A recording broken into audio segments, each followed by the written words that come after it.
What's going down? What's going down? Alrighty.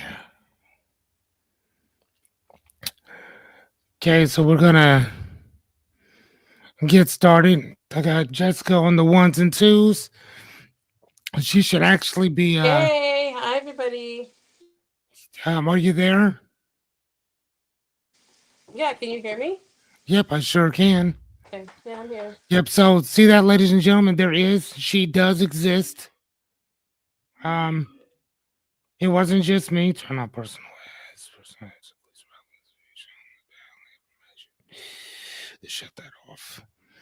So yeah, like I was trying to tell you guys, before that, yeah, she does exist. She is not a figment of my imagination. Funny enough, let me give you a little quick story. So the story of what's his name? Um Socrates, right? The main reason why we know about him and his life is because of Plato. Plato was one of his flunkies that followed him around everywhere, writing down everything that he said because Socrates never wrote anything down. Now, I forgot what the guy's name was, but I mean, I guess we can just look it up right quick, right? So there was a guy by the name of I don't forgot, whatever. Here, give me a second. I'll grab his name right quick. But the reason why I'm talking about him is because he wrote this book called Stolen. What is it? Stolen History? No, that's not what it's called. Stolen Legacy. Let's see. Is that what it is? Yes, I think I found it. Hold on. Yep. Okay. So I did find it. Let me go into StreamYard and bring you guys into the. I'm going to bring you guys into the. I'm going to reveal. That's what the word revelation comes from. To reveal something. So there's this guy right here. Hold. Let's see. Can you guys see me? You can see me.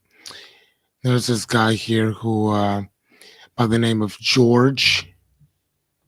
What's his name? George what? Okay, here we go. Share this one instead. So he has this book called Stolen Legacy. Greek philosophy is stolen. Um, Egyptian philosophy by George G.M. James. I read it. It was absolutely amazing. I loved it. Was it true or not? I don't know, but I know it was a really good book. So if you guys are into Egyptology, if you're into philosophy the way that I am, if you like Greek literature, if you like Egyptian philosophy in general, it's a great book to read. But one of the things that he had talked about was that the way that Socrates unalived himself was there was it was piety.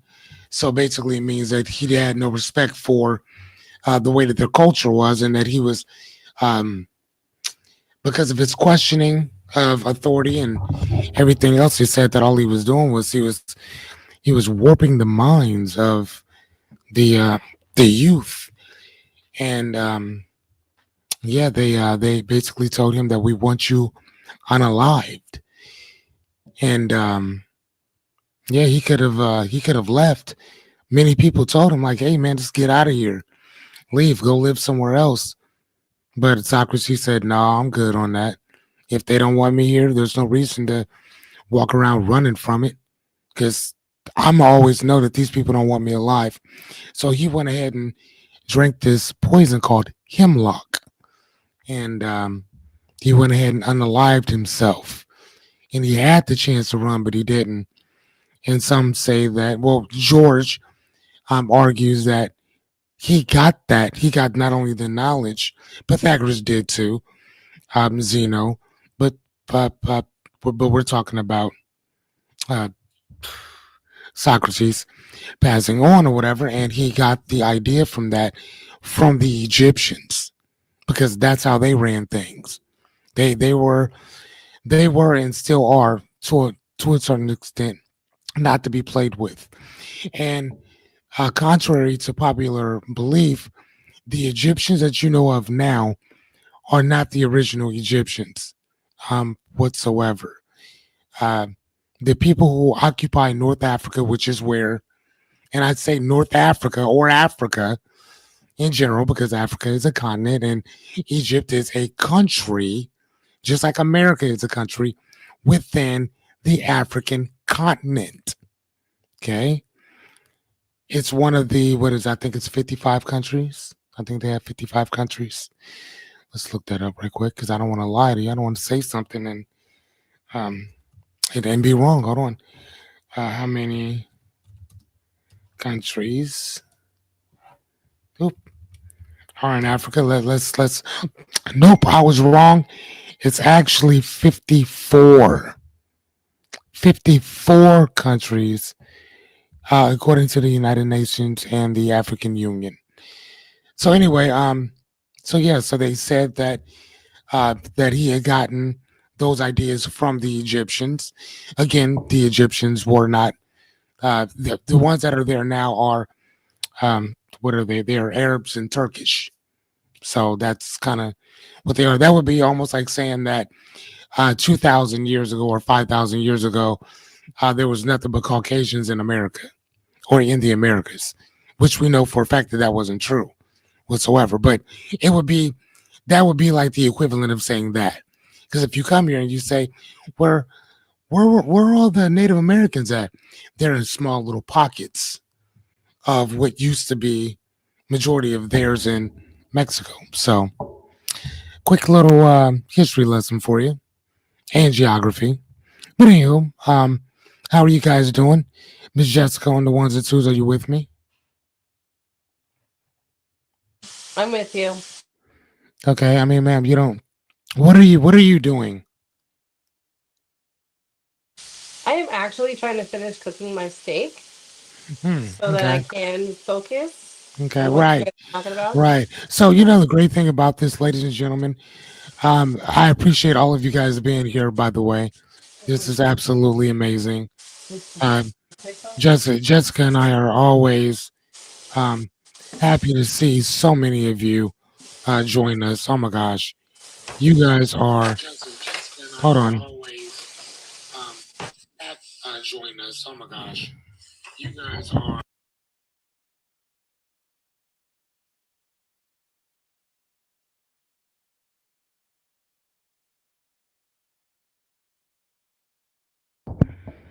Sorry about that. I had to. I had to basically make sure that I was kind of wasn't all over the place. So sorry about that. But anyway, yeah. So this book right here was absolutely amazing, pertaining to Egyptian stolen history. Um, and everybody's saying or thinking that that philosophy came from the Greeks, which it did not. Um, which is really sad because their objective to um, write us or not even talk about us in history is just crazy in general. Like that's just insane. Um, like yeah. So anyway, but we are where we are. Ashton, what's going on? I don't know if I know you or not, but hello, welcome. There's been like 15,000 people on here. I'm just joking. I'm just joking. But so we'll give it a minute or two before we get started. Again, my name is Fearless Cummings. I am a certified life coach. Been coaching for about 23 years. Um, this is kind of who I am and what it is that I do. I wanted to bring people some coaching and some techniques and tools that could actually help them along their way to kind of promote accountability, perspective, and simplify your life while having a little bit of fun and taking you on this wild entertainment ride if you guys are okay with it. But here's the thing, if you showed up, that means you're cool with it, right? I'm just joking with you. That's what's up though. Okay, so we will go ahead and get started because we got a lot to cover tonight. Jessica, are you still here? Yes, I'm still here. Okay. So again, ladies and gentlemen, this is Jessica on the ones and twos with me, and Hi. we are. She is here. She is not AI, but we are going to. We're going to get started right after my little intro.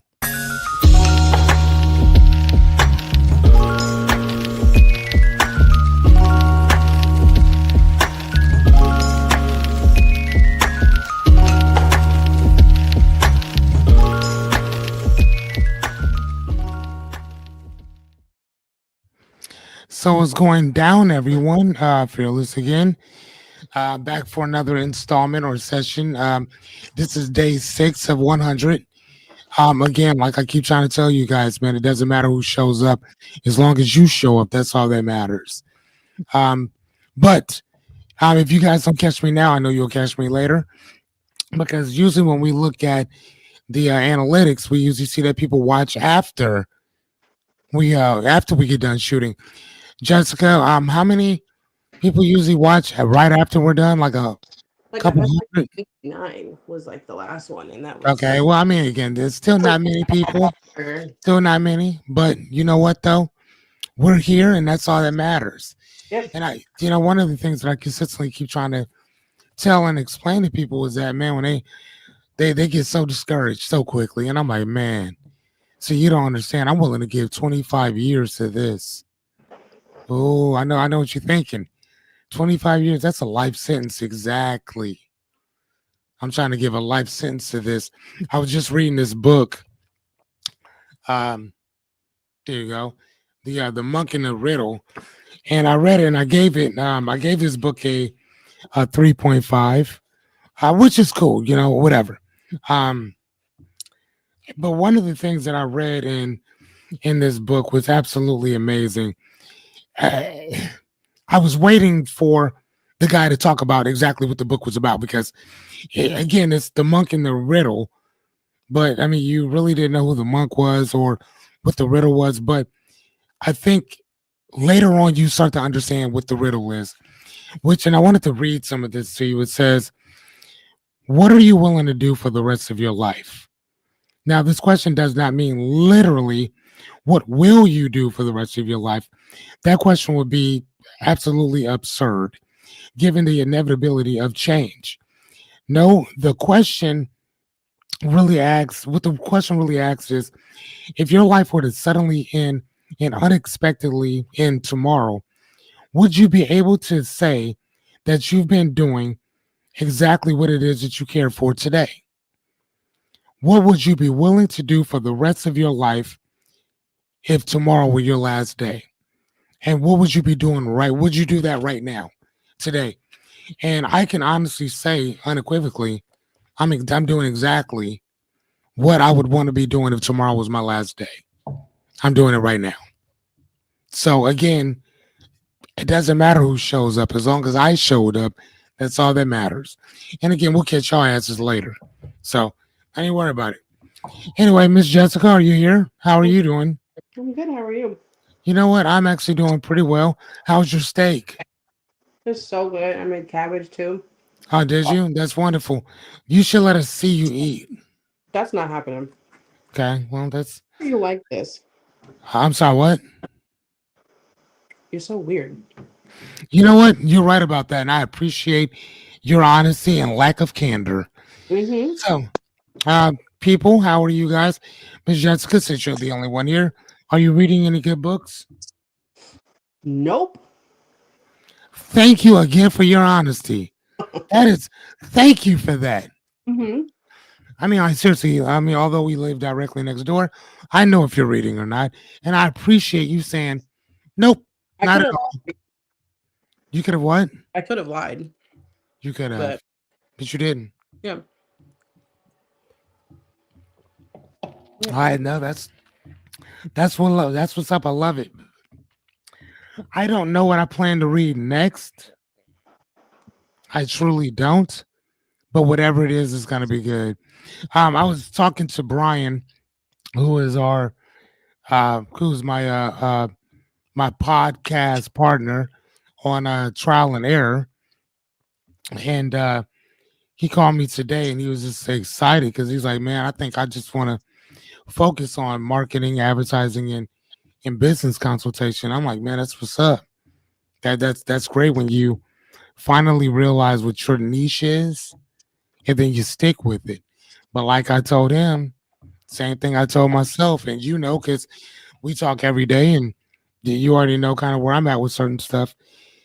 You can't really talk about it if you're not doing it, or if you haven't done it. You know.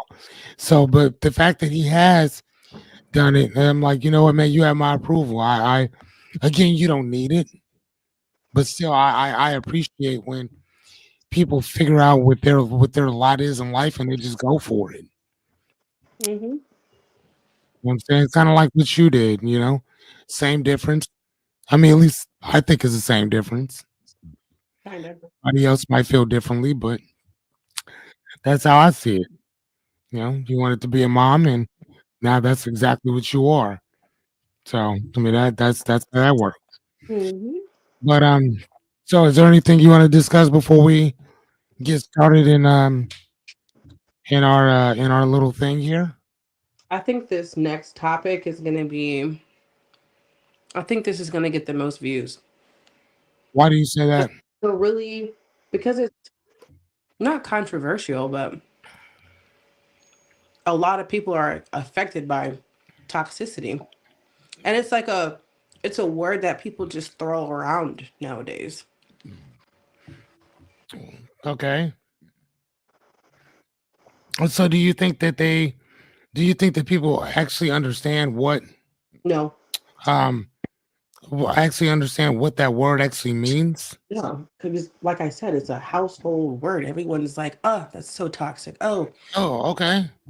So you know what?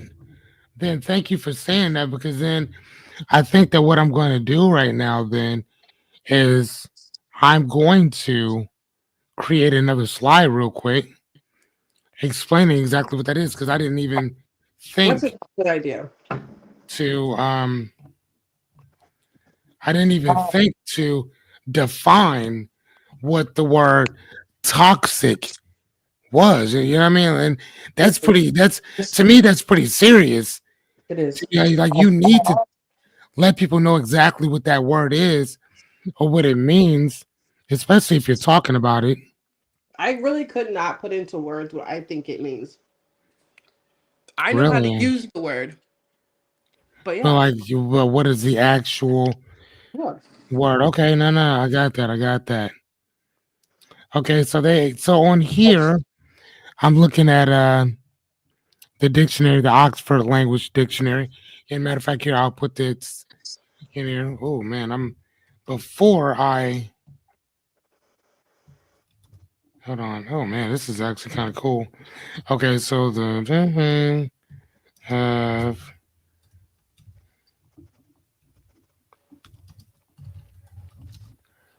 okay, that's number one. The other one would be um.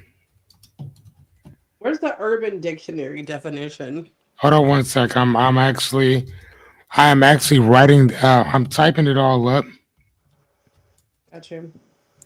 Whatever. So, because again, I want people to take notes. Um, hold on.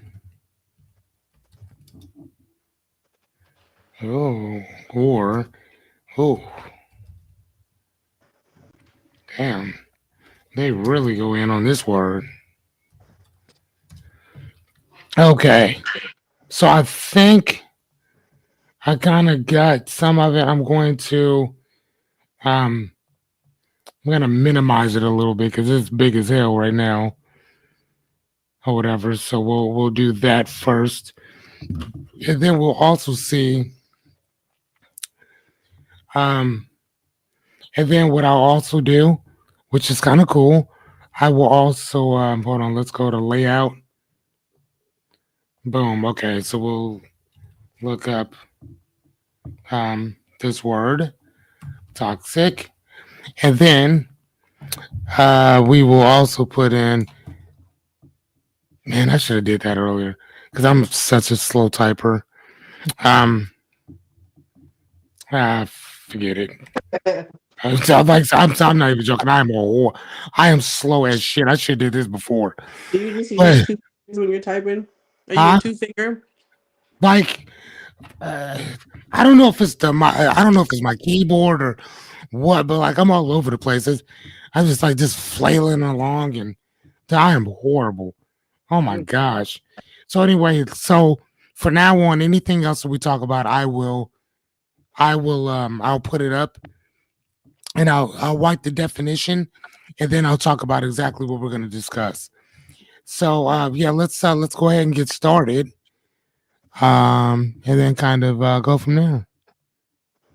Oh please, let's go with our presentation. Oh, okay, I got to stop one screen. Okay, now we can go into another. Nope, that's not it.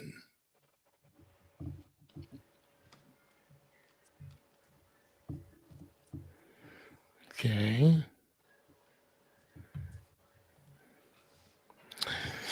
Okay. Yep. Let's go back. So today, welcome to day 6 of 100 of live coaching, training, and learning with Fearless T. Cummings. And today we're going to be talking about the 10 reasons why we glorify and normalize toxicity. I should have, again, we can always discuss what I should have done, but for now, what I will do. So the word toxic literally means the dumping of toxic wastewater, very harmful or unpleasant in a pervasive or insidious way. Some of the synonyms for this word could be poisonous, venomous, Hmm. virulent, noxious, dangerous, destructive, harmful, unsafe, malignant, injurious, pernicious, Okay. environmentally unfriendly, fatal, deadly, lethal, death dealing, baneful. Think about that. In Batman Return, I think, or whatever, whichever one it was, there's a guy in there named Bane. His name, by definition, is a synonym of being toxic. Right. So again, toxicity is a real serious thing. And the one other word that I should have put in that I'm just going to talk about this real quick. I'm just going to talk about it is normal. So, what does the word normal mean by definition?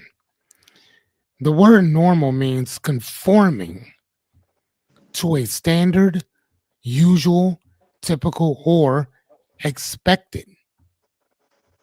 Think about that. Conforming to a standard, usual, typical, or expected. Isn't that crazy? When you think about that, that's wild. So here's some of the synonyms that go with it. I'm not going to read them all because there's quite a bunch. Traditional, average, prevailing, fixed, set.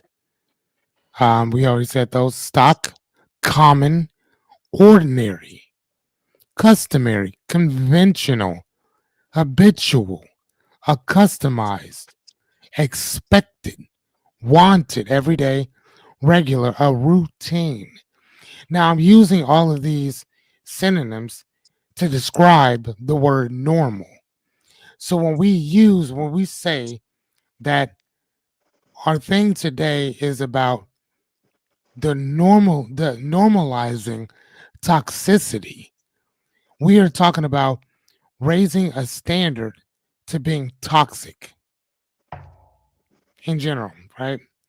So, but before we get started, please go grab a pen and piece of paper or weed if that's your thing. If you're in Council Bluffs, go get that pipe and get that meth cracking. Uh, if that's what you into, that's what you into. Fearless is not going to judge you. That's not what we do. Okay. or do a screenshot. You can screenshot it. Personally, I like to write, as you can see. I got all these things around here. I love writing, right? But I want you to take some notes because not only is this coaching, it's training. I'm giving you this information. Again, I've been coaching for 20 some years. My job is to give you the information. What good is any of this shit if you ain't gonna do something with it? Right? I mean, that's the reason why you can have almost 5,000 friends and tell these people, hey, this is what I'm doing. This is what I'm trying to do to help people. And you only have a couple people that'll show up for it. But yet, instead of Drake was coming to town, if somebody else was coming to town to entertain you, oh, hell yeah, you going to do that. But yet, instead, when you got a problem pop up, you have no idea how to solve it. You're unequipped to solve any of that shit. And that's why you're going to consistently keep struggling. While people like myself and people who take this training, they'll be like, you know what? I remember what the homie said. So let me go ahead and function out that way. So, like I said before, man, before I start anything, I always say the same thing. Repetition is key. It's key. Anything worth knowing, learning, teaching, and understanding revolves around one word, which is Jessica on the ones and twos. What is it? Intention. No. I don't See, know. that's that not listening shit. Repetition. It says it right there, ma'am. Talking about the other one. I'm sorry. As the other one's not even up yet. The people don't even know what they.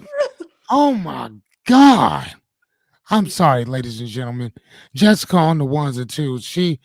I'm gonna tell you what she is. I'm gonna tell you this right here. This is where she is. You see this? Never. I'm not gonna say that that's what she I'm partakes in, so ditzy. but I'm just saying, right? She did. That's what she said. See again, if you need to focus, grab a pen or grab your pens. In fact, technically, that should just be pen or pad or whatever you like to partake in to focus. Jeez. Repetition, ladies and gentlemen, is key. Hi, Jesse. She probably has no What? idea who I am. What? Hold on. Jesse's here? Is Jesse here? I don't know who these people are. I was just another body in your man class, but I Oh, remember. I remember Jesse Lobby. I'm sorry, Denny. oh well. Hello, Jesse. How are you? Oh, Carl Lake, not too. Carl Lake, not too. Just ah. Are you saying that?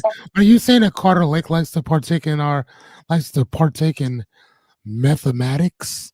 Is that what you? Is that what you're saying, Jesse?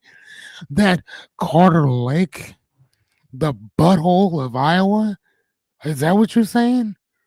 Because I don't think that those individuals over there will like that.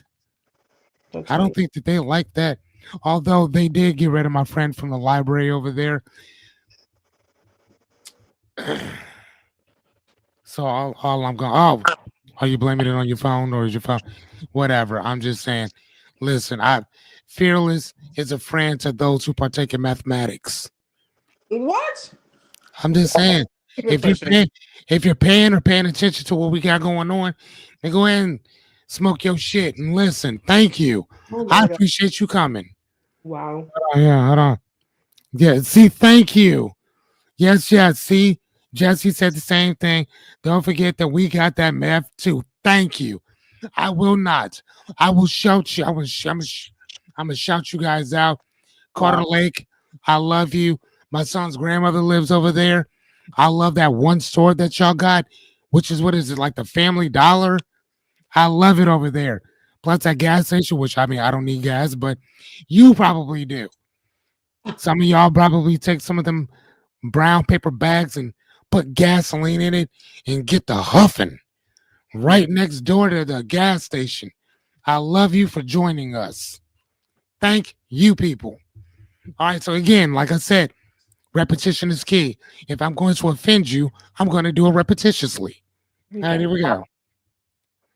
So, number one, you have to take accountability if you're going to offend people, which I do. Accountability means what? I own my own action, my choices, and the results, good and or bad. It is not about blame, it is about ownership. Okay? I may not control everything in my life, but I am responsible for what I can do, period. Oh, Dollar General. Oh, and apparently they have a shelter there too. Oh, I know that. I know that shelter smells like cherry flavored meth, Oh God, doesn't it? got Oh that yes, doesn't poverty it? smell. Oh, they got that poverty smell. Mhm. Hey, listen, Fearless love that poverty. He loves that smell of it.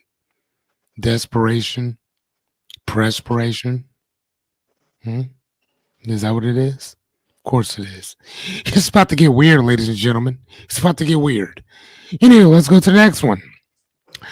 So, responsibility. Responsibility means that this is mine to take care of, right? It's about whether you're in charge or not. Your life, your action, your task. It is the ability to respond, not to react.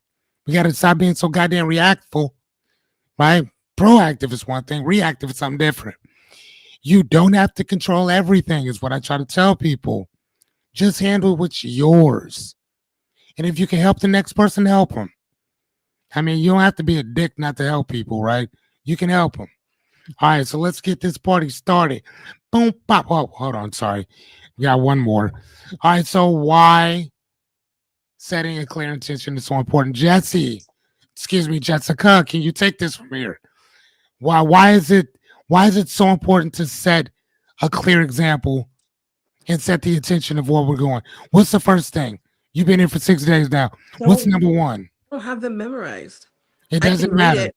Put it No, up there, and I'll read we're it not like gonna what you're doing. we're not reading shit. What's the first thing? I've been teaching you this for years. What is it that you what's the first thing? I don't know. What is the first thing? What Why? is the first thing? I don't know. Can you just give me a hint? I fucking did. It's what is the first thing? What? I Sweet feel like baby. that's a given. Of course, ma'am. You're supposed to give it. Okay, what's the second thing? How are you gonna get it? Jesus Christ.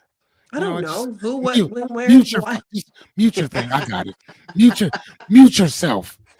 Mute your. Hold on. Mute yourself. All right. Anyway, thank you.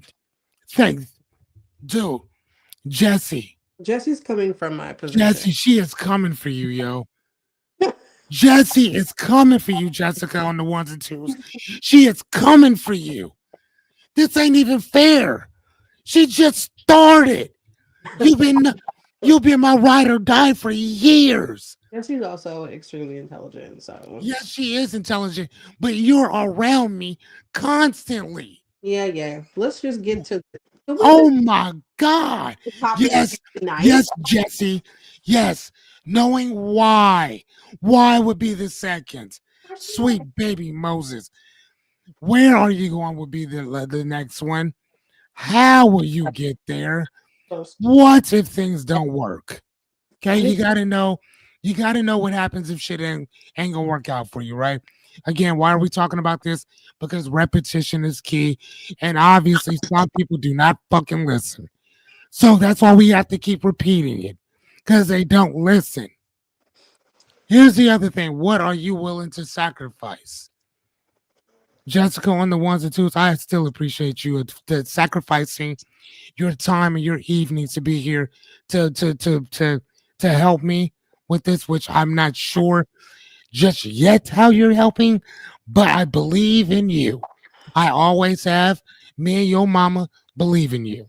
So let's go. Please, people, ask as many questions as humanly possible because we are only here to help. And I say myself because my dear good friend Jessica is also here, volunteering her time away from her children to help you too. So, and I got Jessie Denny now. She's Denny now. And actually, there's a Denny's over right by her house. Do you own or are you a part owner of the Denny's franchise, Jesse? Just asking. You know what? And I 100% agree with you. I 100% agree. For those of you who cannot read, uh, Miss Jessica Denny said, she's amazing, fearless. She's necessary. The female voice is vital too. Yes, yes, it is. Yeah, And it again, is. that's why I thanked my friend, my best friend, actually, Miss Jessica, on the ones and twos for joining me or whatever. She is sacrificing her time, right? And time with the kiddos. So I very much appreciate that. Very much. So okay, so let's get started before I run out too much time or whatever. Okay, so being that we're talking about the normalization of glorification of what the hell are we talking about again? Toxicity. Where's the Toxicity. Thank you. I don't know. My brain just went blank for a second. Thank you. See, if you were in my ear, I'd have known that, right? So toxic behavior is often mistaken for power, confidence, and leadership.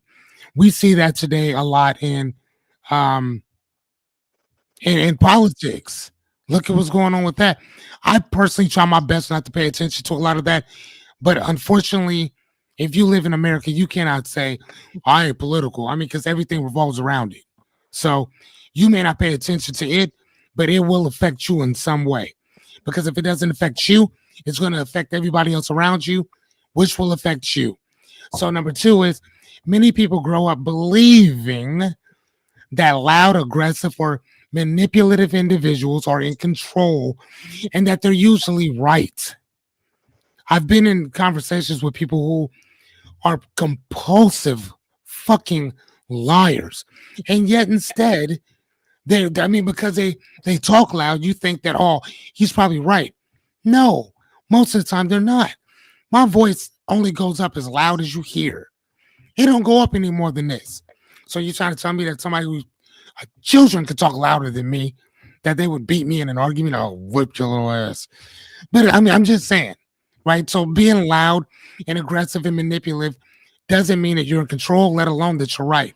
Number three, because these behaviors are associated with success or authority, they're admired instead of challenged. Think about how certain people get elected. Oh, he's just being honest. He's just telling you the truth. So then we can ignore the extremely disrespectful behavior, the rhetoric that goes with it, and we're cool with that shit. And what do we say? We say, well, I admire his honesty. Okay. All right. This number four, this confusion glorifies toxicity and reinforces the idea that being kind or emotionally aware is weak.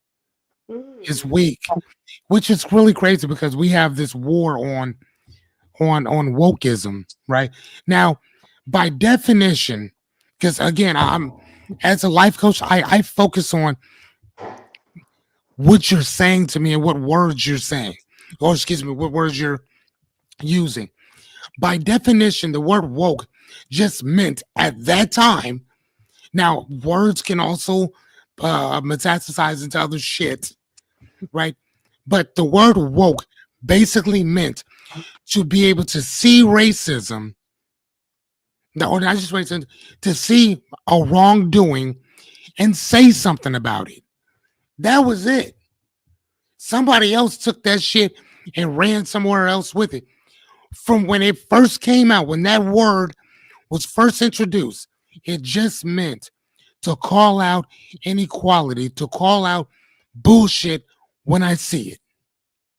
Somebody else took that same approach and says, you know what? Nah, we're going to make it. We're going to create or make a war on this particular word, and that's exactly what they did. They did a hell of a job with it.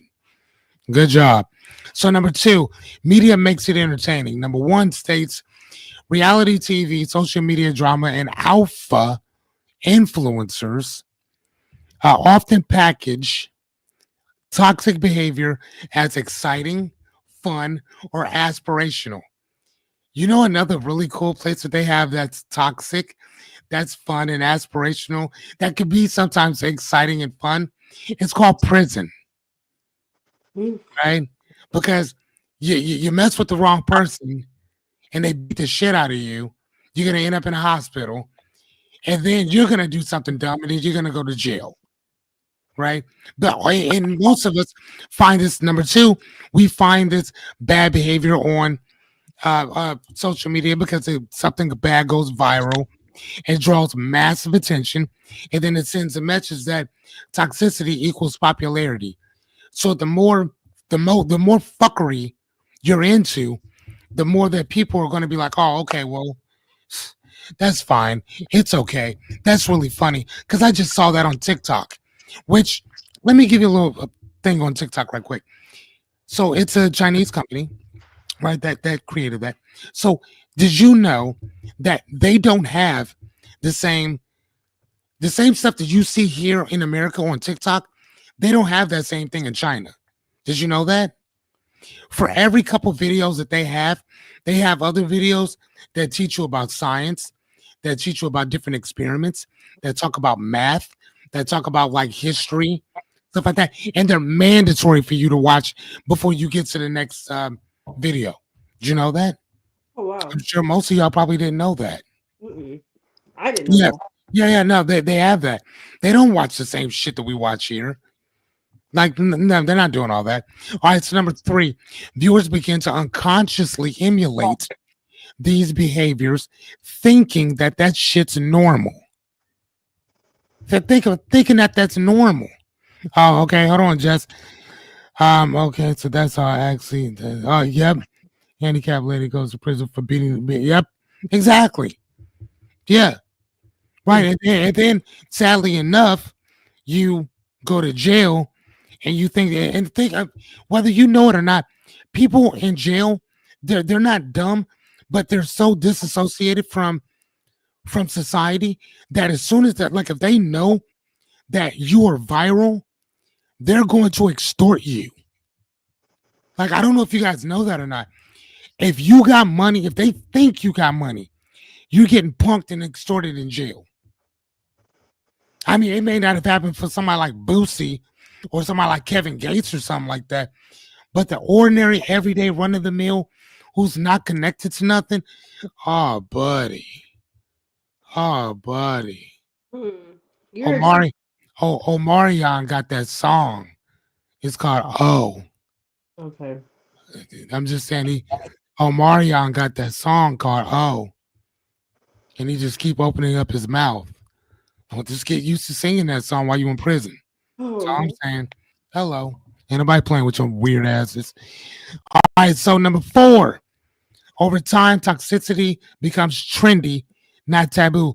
Now, the word taboo means that it's not something that we easily discuss. We don't talk about it, right? Like that's something that, now we're good on that. We don't need to discuss that. It used to be that people never talked about religion, politics, and I mean, no, I'm not going to say that one. I'll just say religion and politics. And I, sex. I'll just say, and what else? Sex. Sex. Yeah. Yes, and sex, right? I mean, listen, nobody cared about what you did to your children. You could have went home and beat the shit out of your kid. But listen, we don't want to know nothing about your political point of view. We don't care. Tell me about what you did to your kid. Tell me about that. You know what I'm saying? Like, people will probably be more acceptable to listening to you. I don't know. I mean, I want to get so inappropriate, but I'm not going to. I'm trying to change, ladies and gentlemen. I'm trying to change. I'm trying to change. Yes, thank you, Jesse. Sex. Sex. Hmm. Anyway, number three, it feels familiar. I mean, sex does too, but the word toxicity. Number one says that people who grow up around chaos, gaslighting, or manipulating often start to see those dynamics as being normal. If they grow up with that shit, Thank you, Jesse. I'm improving. I'm trying. I'm trying.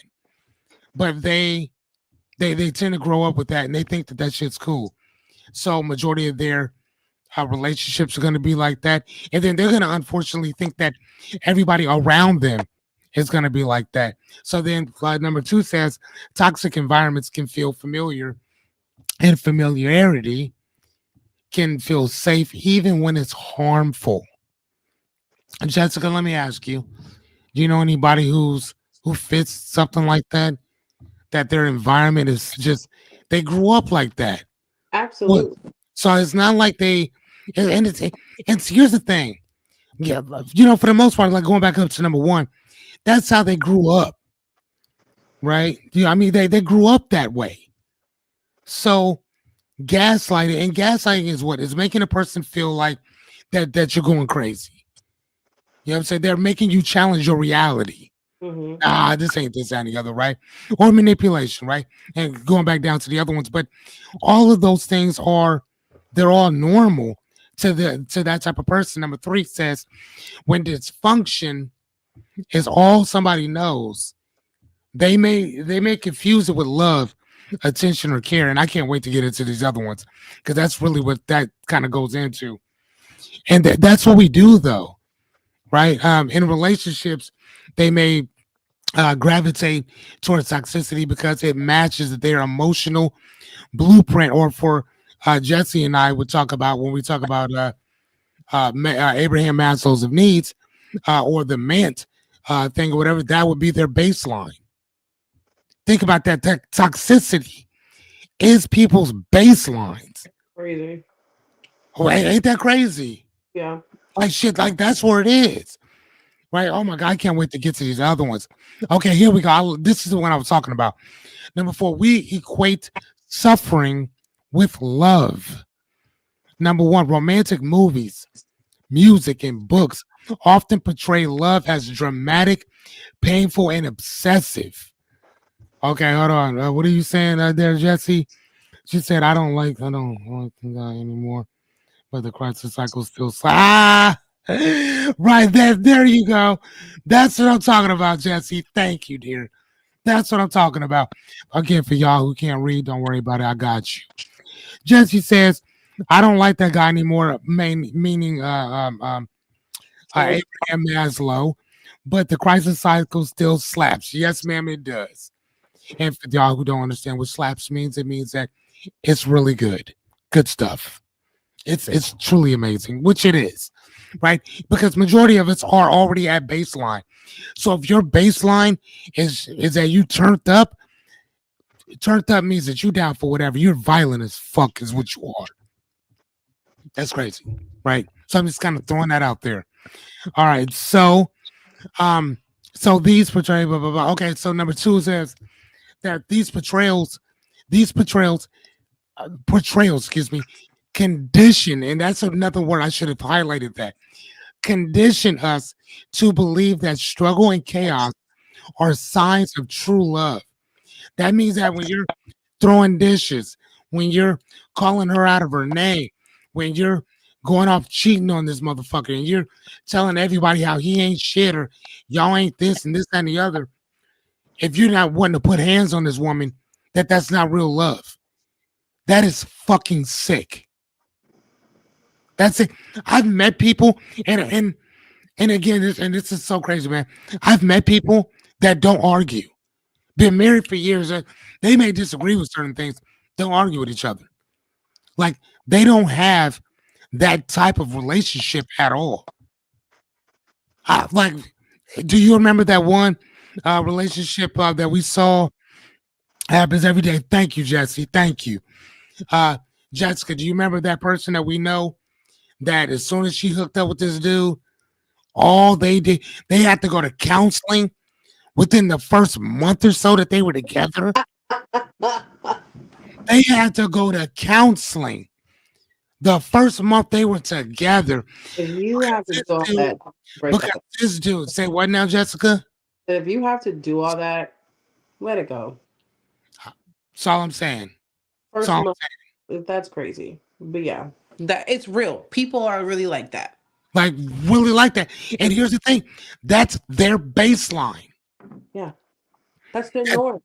That's their. Thank you, Jessica. That's their norm.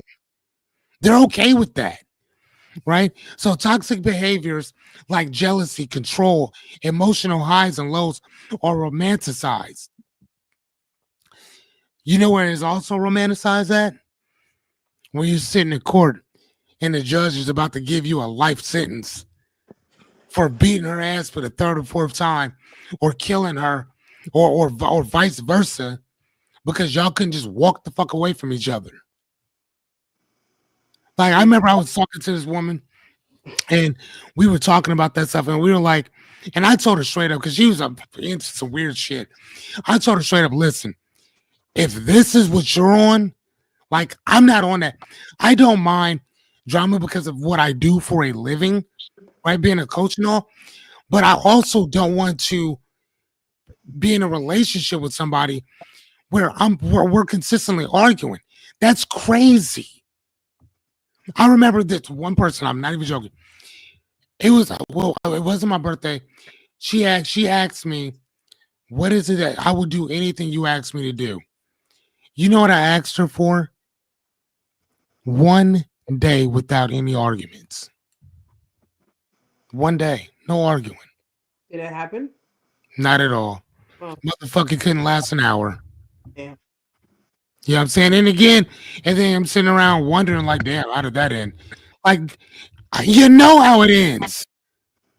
Yeah, like, you know what I'm saying? Like, you know how it ends. Jesse said that's a shit-uation-ship. That's a situation. So thank you, Jess. Thank you, Jesse. You know, and again, I 100% agree with you. Jesse says that they need individual healing before hooking up. Because unfortunately, what happens is that you go hook up and you think that this other individual is going to complete you or fix you in some way. But the problem is that you're not broke. And the fact that you think you are, there it is. Now, do you need some tools, some techniques, and some strategies on learning how to cope with certain things? Yes. But shit, show me somebody who doesn't need that. Mm-hmm. Like we all need that. Right. But you're not broke. And you're not broken. Right? Bent a little bit, but not broke. Um, how do you know, Jesse? How do ask me how do you know, Jesse? I'm asking, how do you know? Number four. Number four is that we start glorifying unhealthy relationships as being passionate or being meant to be. Think about how weird that. Think about how toxic that is. Number four, for those of you just popping in, hey, my name is Fearless Cummings. I'm a life coach, been coaching for about 23 years. I'm just here to help, give you guys some coaching. I'm answering whatever questions you got, uh, give you guys some tools, tips, and strategies on some life type stuff, whatever. And hopefully having a little bit of fun and taking you guys along the journey with me. So, anywho, okay, hold on. I take that all the time. I'm not here to listen to, but thank you. And I dig that. Thank you. Go ahead and just say what's up if you guys are in. If you have any questions, hello, say what's going on. We're on number 4 right now. I figured I'd start labeling these things. And what we're talking about today is why we normalize toxic relationships, right? It's just toxicity in general. This one right here is why we equate suffering with love. And number 4 is that we start glorifying unhealthy relationships as being passionate or meant to be. So you'll marry that person, although they didn't already put hands on you. You'll marry this person, although you know that this person's been consistently cheating on you since y'all got together. You know what I mean? So, and again, this happens to everybody. It ain't just some people. We do that, and that's the type of society, unfortunately, that we live in. All right, so number 5, we reward results with not with process. Excuse me. We reward results, not the process. So in many cultures, toxic individuals who get results are still promoted or praised. Well, I mean, look at what we got going on today. I mean, most of the time it's, as number two says, did I get the job done? Not how did I get it done, just did I get it done? Because caring about other people, caring about your fellow man, taking responsibility for what you do around everybody else and holding yourself accountable for what you do, most of the time it bears no witness because no one gives a shit. Well, I do. And as the original word of the woke movement, I'm gonna call you out on your bullshit. Right? All the other stuff they got going on, don't know. I'm just talking about the original word meant that if you see bullshit, you call bullshit. That's it. All the other stuff you can do on you. Right? Samantha, hello. Oh my God, I know that person. Hey, Samantha. Hey, Samantha. Hi. I don't know if you know this or not, but I've been a coach for years and I'm kind of on here, kind of doing my little things. So, hello. Nice for you to join us. So, right now we're on number three. Um, their bad behavior is overlooked because of their performance or productivity. Just because they're doing amazing work, like you, it's like the ends justify the means. Like that still doesn't work that way. You know what I'm saying? Like not whatsoever. Number four states that, hey y'all, what's going on? Um, the emotional and cultural damage that they cause is often ignored or even minimized. Think about that. It's often ignored or minimized. There's a there's a presentation I'm going to be giving you guys sometime soon called ENLV, which is exit, voice, loyalty, and neglect.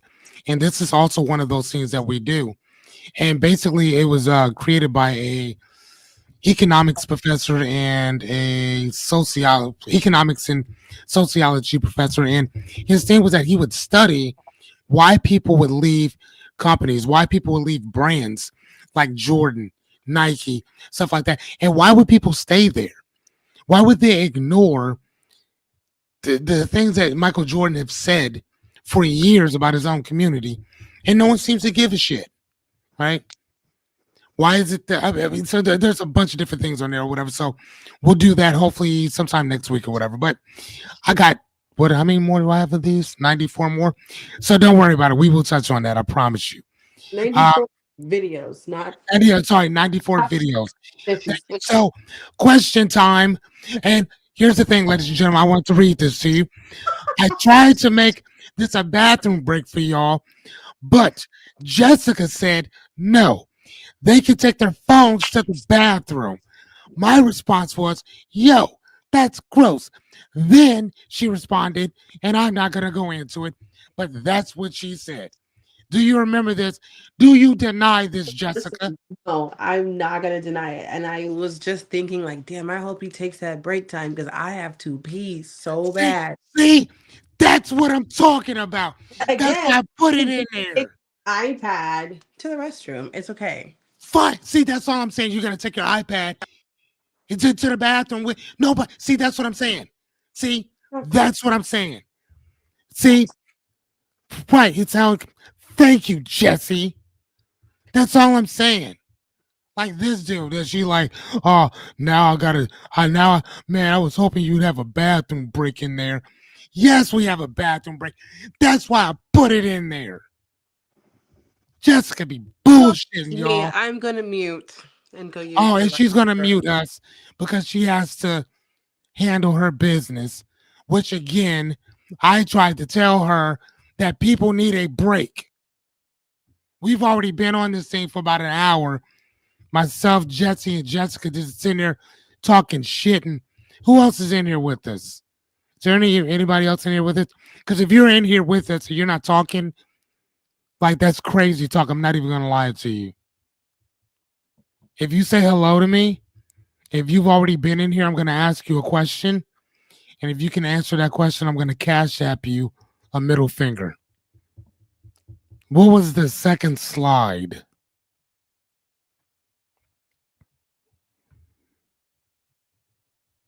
I only got one hand.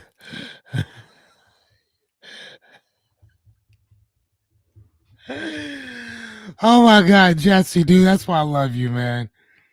Dude, you are still so funny. Hey, Jenny, Genevieve, what's going on? Were you here the whole time? Have you been here the whole time?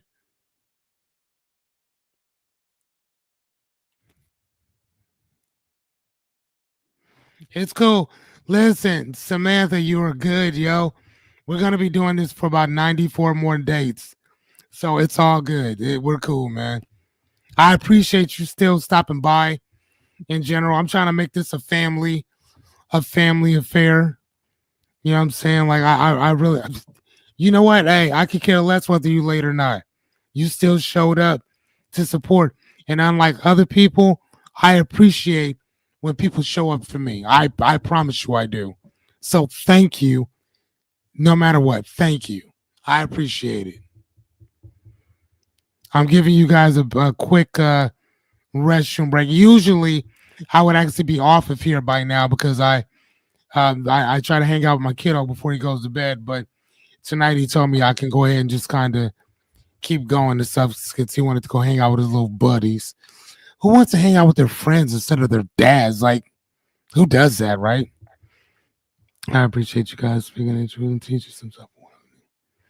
You know what? I tend to think that we do, Samantha. I wish that more people did. You know, here's the thing. I don't think that people don't do it. What I think that or don't talk about it. I think what the problem is that they don't follow through and do it themselves. Yeah, that's what self-awareness is. Yeah, you know what I'm saying? Like, and I very much, and I can hear you. Yeah, say that one more time, Jessica, because I love that. Say that again. That's what self-awareness is. Boom.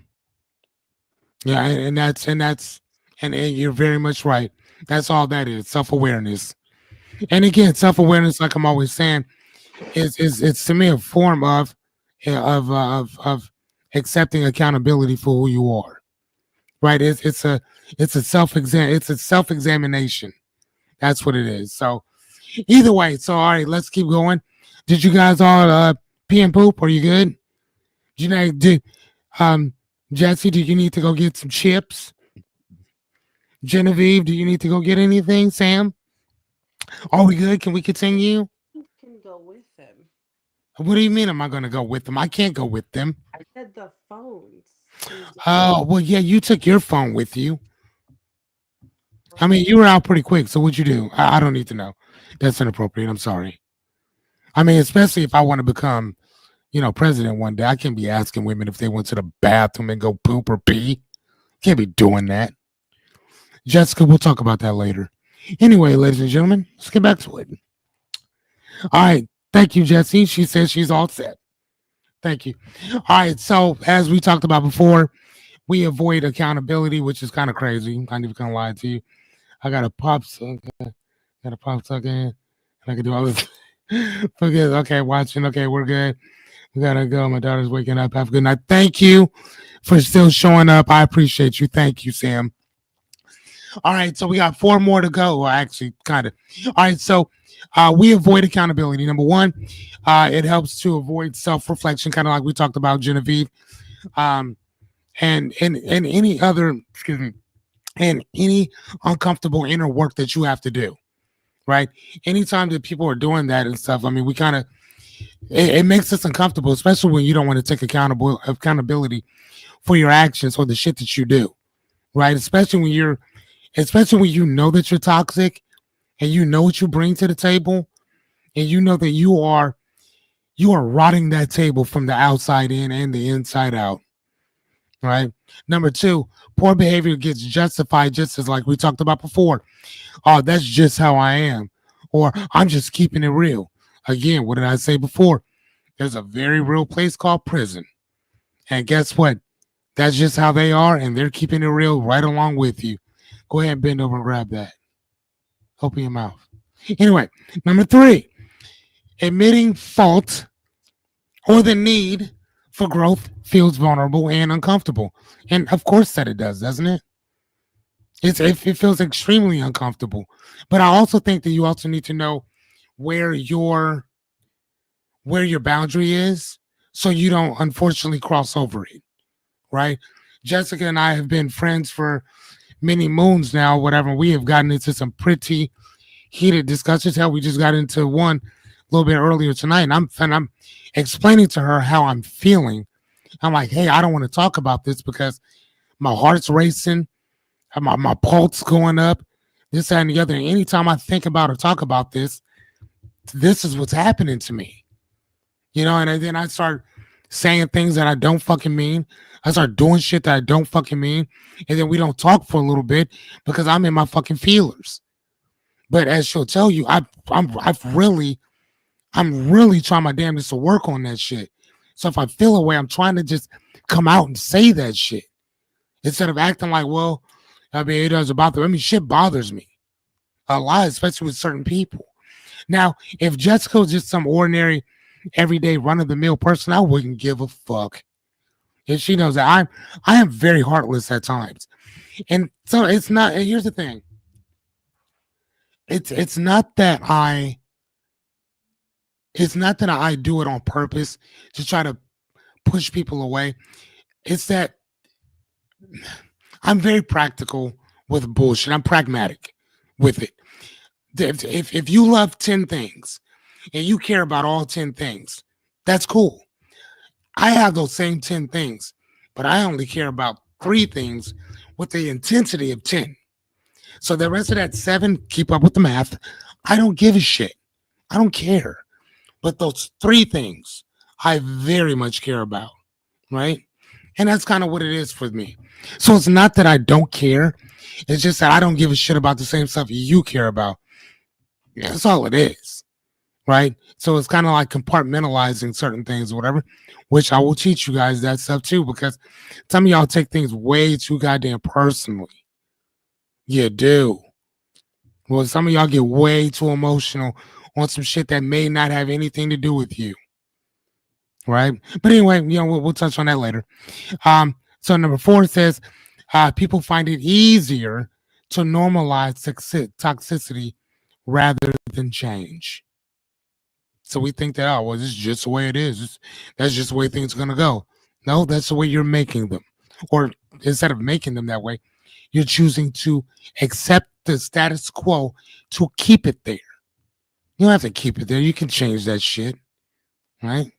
But change, unfortunately, sometimes takes progress. So anyway, number 7, social media echo chambers.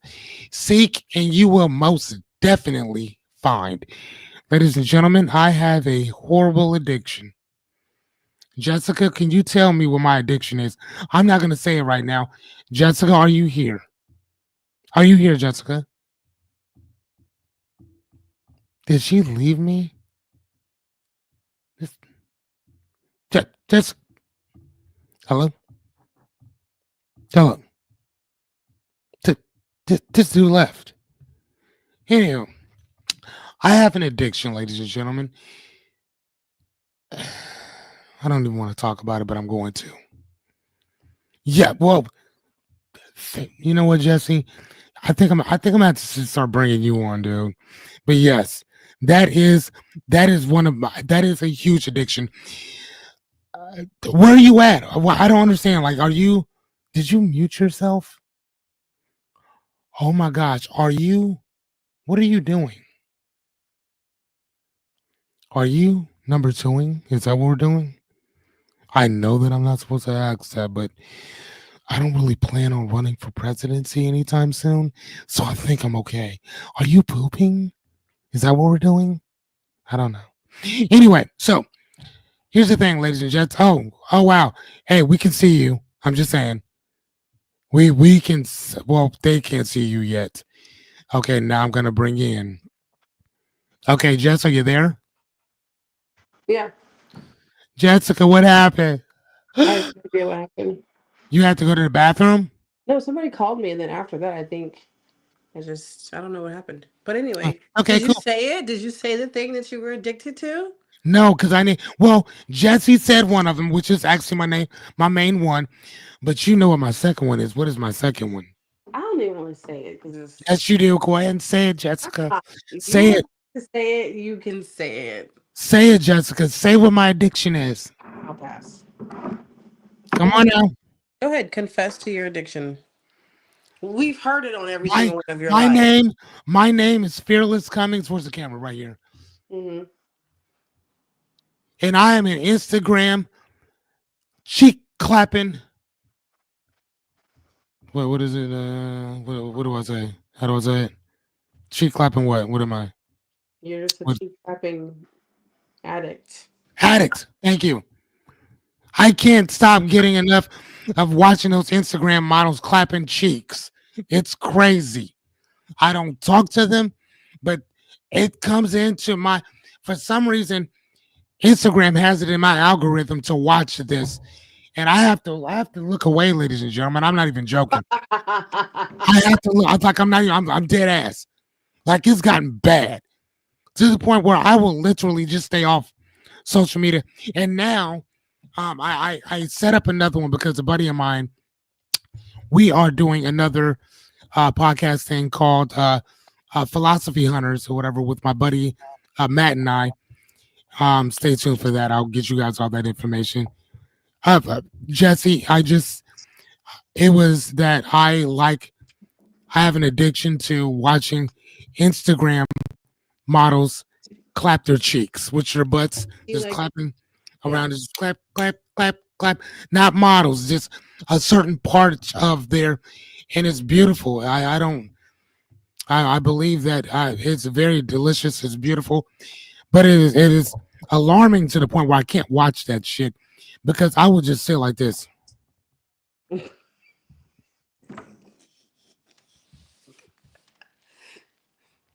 I don't think that's a part of Jesse's algorithm. Yeah, so no, Jesse, I'm sure that's not a part of your algorithm, but it is a part of mine. And here's the other thing, ladies and gentlemen, I'm into some weird shit. Anyway, and when I, hey baby, yes, go ahead, buddy. Um, so when those things pop up, ladies and gentlemen, no, actually, you know what's so funny? I'm not. I like I am, but I'm really not. I'm not. I'm actually not gonna lie to you. I'm kind of a foot dude. Yeah, you're a feet guy. I'm kind of a feet guy. Jesse, I mean, if we're gonna listen, we're just gonna put it out there. Listen, no one's wanting to watch this, so it's not like anybody gives a shit what I do. I'm kind of a foot guy. Not gonna lie to you. Yeah, I kind of like feet. So yeah, I mean, I don't like suck them or nothing like that. That's kind of weird, but I mean, I like to look at them. I don't know. I could see I you. I like them. I like to see them in certain shoes, and I like to see them in mud, and I like to see them in water, and I like them. I like to see them buttoned up. Yeah, anyway, it gets weird. I'm just gonna keep going. You get, y'all gonna just get me. I don't think I'll get banned for this. No one just can even see it. So fuck them. Let's keep going. Anyway, so yes, so I like that type of stuff. But like I'm always telling people, again, whatever you seek is most definitely what you will find because they will send that shit to you. It's either that or you know what? I'm just gonna start sending you some of the shit that they send me, Jesse. So now you'll know. So welcome to the echo chamber. Anyway, so number 2 says the algorithm feeds on content that aligns with your existing beliefs and behavior. So if that's what you're watching, that's what they're gonna send you. If you like anything more than a few times, they're gonna keep sending you that same type of stuff. So I'll get Instagram models walking around with their cheeks moving back and forth. Yes, you asked for it, I'm giving it to you. But I've, but I also like astrophysics as well. So I'll get a lot of that and stuff too. Whatever. I love philosophy, so I got a lot of that stuff coming as well. Um, so yeah. So number 3 states that this creates a digital echo chamber, whereas toxicity toxicity feels common and acceptable. Like this shit's cool. Like, like no, I think we'll be okay. And it's kind of not. Hence, that's what I'm saying. Like, bro, once I see it, I can watch maybe 1 or 2 videos after that. Like I'll go out of it. I'll go off and go do something else. Cause I don't need to sit there for an hour and a half watching this girl walk around with her cheek shaking. That's crazy. Like I'm not doing all that. So number 4 states over time, Repeated exposure makes toxic behavior seem normal or even aspirational. So, therefore, when somebody's walking past you, instead of seeing her as a woman, you start objectifying her off top. You know what I'm saying? I mean, if that's what you're into. So, I mean, I had to like literally stop doing that because I'm looking at women on the outside world, IRL, in real life, and I'm looking at them the same way I would these Instagram. I was like, nah, I'm good on that shit because I don't know this woman. You know what I'm saying? Like, I've dated very beautiful women. And again, some of them have been toxic as fuck, regardless of how well they looked. So, like, nah, I'm good on that. All right, so let's go to the next one. So, lack of emotional education. So, I put a red asterisk next to this because I'm actually going to hold on. As slim, as skinny as you are you serious? That's crazy. That's wild. What have you been looking at? I'm just saying, like, what have you been watching? The algorithm does not lie, yo. What are you into, Jesse? Like, That I'm just saying. So, like I said, I have the asterisk there because I'm probably gonna do a presentation on that because I kind of think that's pretty important too. So many of us aren't taught emotional regulation, empathy, healthy communication growing up. Yeah, right. You're funny. Um, but and that really sucks, man, because they care more about your grades and whether you're tardy or whether you're absent than they do about teaching empathy, apathy. You know what I'm saying? Healthy communication with people and stuff. That shit's never taught. Is it just me terribly wrong? Oh my god, you're funny. Um, so number two says, um, stating boundaries often isn't. Excuse me. Setting boundaries often isn't modeled or encouraged in families, schools, or societies. Think about that. We don't really set or teach our kids a lot about setting boundaries, like at all. You know what I'm saying? And then when they sit around watching, some of these things or whatever, whether it's on TikTok, Instagram, or whatever, that surely ain't gonna teach them any of that stuff. Actually, that's gonna teach them the extreme of what you're trying to do with them, right? So number three says these patterns become default behaviors in relationships, work, and even parenting. Even parenting. My son tells me all the time, Dad, let's start doing YouTube videos. I'm like, cool, what do you want to do it on? I don't know. Let's start being crazy. Fuck no, son. We don't need to do all that. No, but that's the climate that we're in. It's not about teaching our kids to learn anything or teaching them to be better at anything. It's teaching them how to be fucking clowns, right? So number four states that as a result, toxicity gets passed down from generation to generation, often unnoticed. But here's the thing: nowadays we notice it. We do notice it. So it's not one of those things that where it's just generational and then it stops and then nobody else knows about it. You know what I'm saying? Like if you looked at people in the 50s and the 60s and you talked about racism and shit, that's generation to generation to generation being handed down. That's understandable. Right. But then you also now that in today's time, I mean, are there still people like that? Fuck yeah, there is. Do they voice it? Of course they do. Most of the time they voice it behind the screen. They're not going outside talking about I hate N words and this, that, and the other. They're not doing all that shit. Now, they'll do that if you're playing Fortnite, if you're playing Call of Duty. Yeah, they'll do that all day long there. But just out and about, man, ain't nobody doing that weird shit. Right? But again, that emotional or lack of emotional education, that's where that shit comes from. Right? And now what we're teaching kids is that just don't do it out in the open. Do it behind your keyboard. But the problem is what happens when somebody catch you outside in real life. You know what I'm saying? Because people love to self brand themselves. And like, yeah, my name is Connor, this, that, and the other. So then you walk around with a shirt that says Connor, this, that, and the other. But people remember what Connor said about this type of group of people. So they catch you at a concert and wear your ass out in the back room. Then what? You know what I'm saying?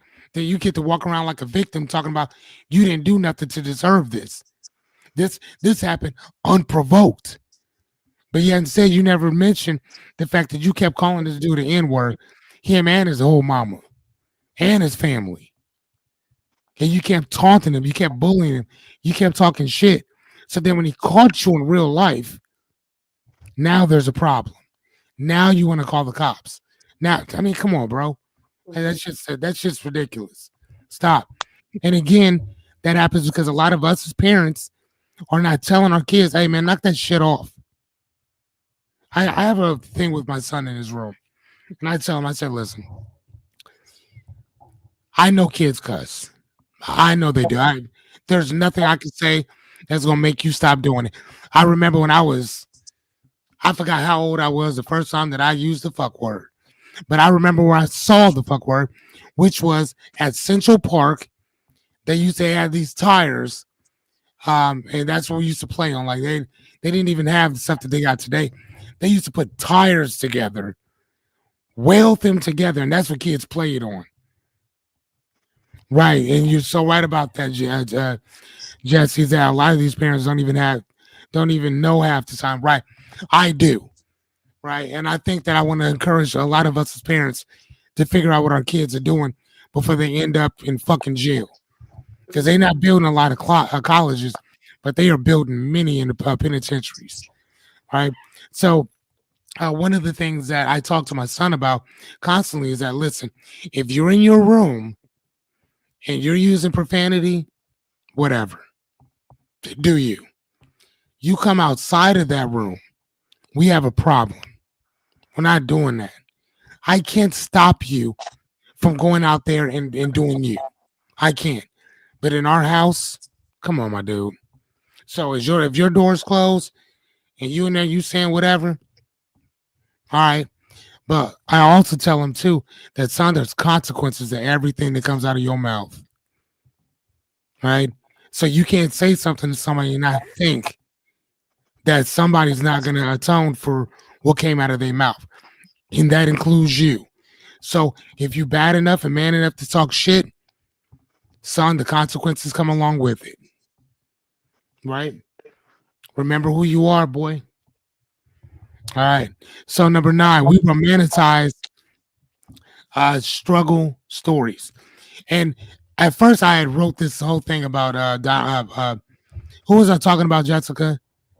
I took it out, as you can see. Warren Buffett. Warren Buffett, yeah. And I had this whole entire thing in there about him. And then Jessica was like, why is he in there again? It didn't fit.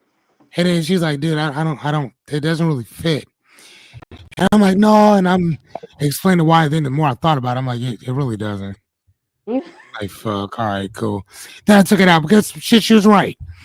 Or whatever. So number 1, people believe that suffering is necessary to earn, and that's what I said, earn love, success, and purpose. We think that that suffering is necessary. Here's the thing: Buddhists believe that I think there's four truths. The very first one is that there is going to be struggle. There's going to be struggle. There is going to be suffering. Period. You can't get around it. The Buddhists have been talking about that forever. Jesus even talked about it. There's always going to be struggle. There's always going to be suffering, right? And the second thing that Buddha talked about was why we suffer, which is our attachments to things, people, situations, ideas, beliefs. We struggle and we suffer because of that. Just throwing it out there. The second thing is that the I had to go to hell to get here narrative is often celebrated and glorified. And what do I mean by that? A lot of people say that, man, I went through this, that, and the other, and that's what you need to go through in order to get here. That's bullshit. You, your struggle, whatever your struggle might be, may not be the same as my struggle, and vice versa. Mm-hmm. Right. So the story that I told, I think the first night was about Maxie Filer out of Compton, California. He passed on at 80 years old, but he took the California State Bar exam for 25 years and he failed it 47 times. Think about that. How many people would actually do that for that long? Right. But how many people have also just walked in, sat down, passed it? Right. So that doesn't necessarily mean that Maxie's struggle is the bare minimum that of what you need to go through. No, because the guy who walked in and just sat down and knocked it out, who got it on the first try, his struggle might be something different. Happens, right? So we can't keep judging one person's struggle by another person's struggle as well. Mm-hmm. And stop thinking that you have to struggle. You don't. This isn't a struggle. I did like when I wrote down that I wanted to make $10,000 a month. I did not sit there and like, oh man, I'm gonna have to struggle to get there. It wasn't a struggle at all. Mm-hmm. It was actually pretty easy. It was time consuming, but it was pretty simple, Mm-hmm. right? Jesse, do you remember when you were I think you were doing accounting and they switched everything over to Texas and they were messing up our pay constantly. At least I think for a while there. And I called and I just asked what was going on, and then I was there. I'm like, okay.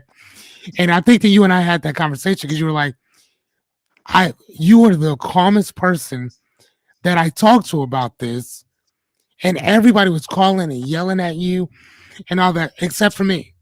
Like I never called. I just asked what was going on, and then you told me. I said, okay, well, I mean, shit happens. And my response like surprised you because everybody had been cussing and all upset. Do you remember that? And so again, like I said, though, ladies and gentlemen, we don't have to have these long, drawn out struggle stories to get there. Now they're great for they're great for certain narratives. They're great for that. They're great for movies. Mm-hmm. They're great for keeping your attention, but they're not necessarily the end all be all for everything else. Here's the thing. So let me ask you, if a person just went out and made Jessica's really into what is that, day trading type stuff or whatever. So if a person just sat down, figured it out, did their thing, and they start looking at that, they're like, oh, okay, they figured it out. They make a few $100 million or whatever the fuck. I don't know if you could do that, but let's say they make a couple $1 million doing it. And it's very boring. The process is boring. Everything that they do is just boring as shit. Would you make a movie out of that? Mm-mm. Probably not. Mm-hmm. Would any Hollywood executive be like, listen, this dude's story is so boring, it's gonna make us so much money? No, no. Right. I need cocaine. I need Carter Lake. Street. I need mathematics. Yeah. I need foster homes, group homes, institutions, lockups. I need a prison break. I need SARS. I need COVID. I need the world shaking. I need all of this shit to concur before I legitimize your story. Before I tell people your story. I mean, even me. What do I tell people? Being a life coach for, I'm a certified life coach, been a life coach for 23 years. My background is that I grew up in foster homes, group homes, institutions, lockups, right? I decided to become a life coach because one of my first mentors told me that I was a self-made person and he saw me as doing this. It's the first chance that I got, I went into life coaching and never looked back since. But here's the thing. Now that all happened, right? but I want you to think about that. I want you to think about what I just said to you. Foster care, group homes, institutions, lockups. Man, my first mentor, this and the other, blah blah blah. That's the reason why I could tell you that off the top of the dome is because I rehearsed it so much. It ain't nothing that's original. I've been telling that same story for 23 years. But I feel like people are going to want the life coach that has got it out the mud.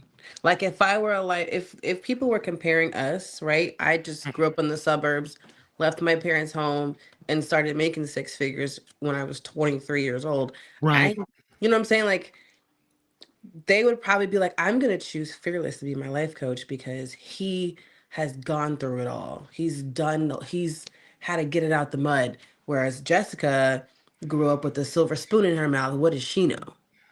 So I think that a lot of people, they really do glorify that struggle because Mm, they feel like, okay, that makes people stronger. That makes you mm, who you are. right. Right. And I mean, and that's kind of what I'm saying though. I mean, I think that like going into this third one, the mindset turns toxic experiences into Yes. badges of honor for proof of resilience. It should So, not be like that.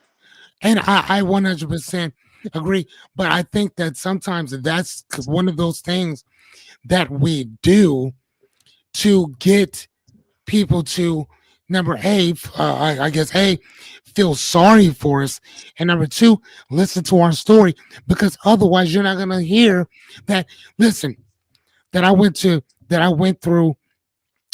foster homes, group homes, institutions, lockups from 7 until I was 19 years old, right? Which all happened. Or the narrative that, man, you know what? I was awarded the state and it was actually pretty fun. Who the fuck wants to hear that? Nobody wants, right? But here's the thing. That's also what I tell people. Hmm. That I grew up as a ward of the state.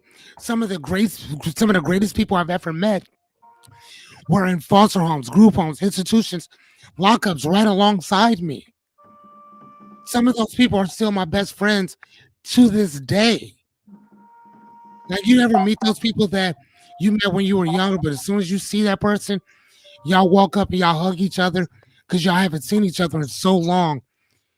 And then y'all don't exchange numbers. You just do your thing and just keep it pushing. You know what I'm saying? I'm just happy to see that you're still here. You know what I mean? So I think that, some of those, and again, you may not even mention all those struggles. Hold on. So I was also warned. Were you really, or you just fucking with me, Jesse? That's kind of, that's kind of mean if you were. I'm just throwing it out there. No, I'm just saying. Hold on. I think that's how it's going. Yeah, no, and I agree with you. Jesse said that I think that the Silver Spoon would want the Silver Spoon life coach. Oh, okay. No, no, no. That's what's up. She also said that I was also awarded. I would want to award life coach too. Yeah, because, dude, man, we go through some shit. I mean, we got abandonment issues like you would not believe. Right now, here's the thing: some of us get through it, some of us don't. Some of us have to go through a lot of counseling in order to do it. Some of us decide that you know what, man. I'll give you an example for myself. Right, my mother and I, we did not have the best relationship at all. And she was consistently always trying to seek merit, appreciation, validation from her mother, right, and never got it. Never got it. But she was always wanting that. And so my mother would try to personify that towards me, that she would deny her love when I wanted it, right? And one day I started to realize what she was doing. And I think I was shit. I was probably because I was in fault. I was in the Alliance Boys Ranch from 15 till I was about shit yeah, I was there for about a few years. And I remember I was 16 years old and I went back home for break. And it just, and I remember seeing my mom, and I love my mom, don't get it twisted. She's been passed on now, but I love my mama. But I understood my mom was a compulsive liar. My mom was a huge manipulator, and that she would gaslight me constantly, right? And I saw it, I understood it. But I didn't know what any of this shit meant. I understood what she was doing, and I understood why she was doing it. And because of that, I said, you know what? I'm good. No, thank you. I I don't want this type of life for me. I'm good on that. And at that point, I said, the only way this is going to work is if I start loving myself, because I can't depend on my mother, the person who gave me life, to love me. So I got to do it. Right. And that's what I did. And I may be shrewd and fucked up in a lot of different ways. But at the same time, though, I understood that when I had a kid, and that's also why I was so scared to have any kids, which I only have one. I was so scared, man, because I thought that I would continue on that cycle, right? Because I mean, don't most people do that? Oh man, that's how I was raised. That's how it is. That's what my mom would say to me all the time. I treat you like this because that's how I was raised, right? Well, I was raised that way, but I could count on one hand how many times I've spanked my son. One hand. And the reason why I can count on one hand how many times I spanked him because I felt like shit afterwards. I felt like I was the runt of the fucking earth. And I still think that way, putting my hands on my fucking son. Because he was defenseless. He couldn't help himself. So again, and I thought about how I felt when that shit was happening to me. Never again. Corners, yes. Timeout, yes. Hands, no. I'm good on that shit.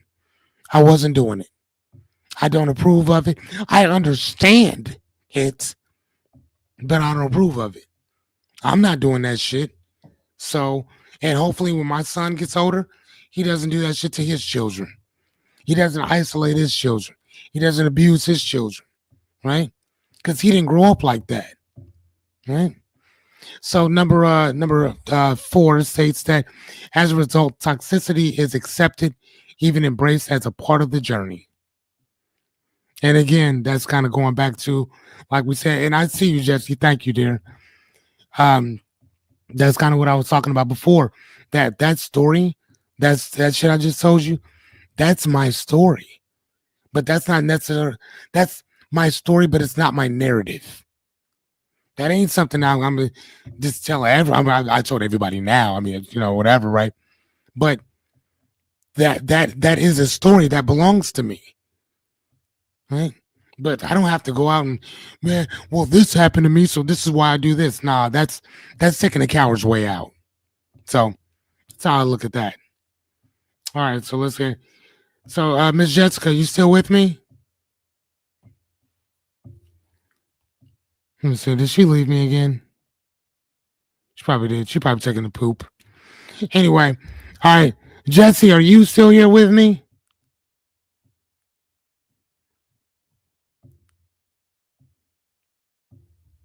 All right, so thank you. Oh, you still? Goddamn, what happened, dude?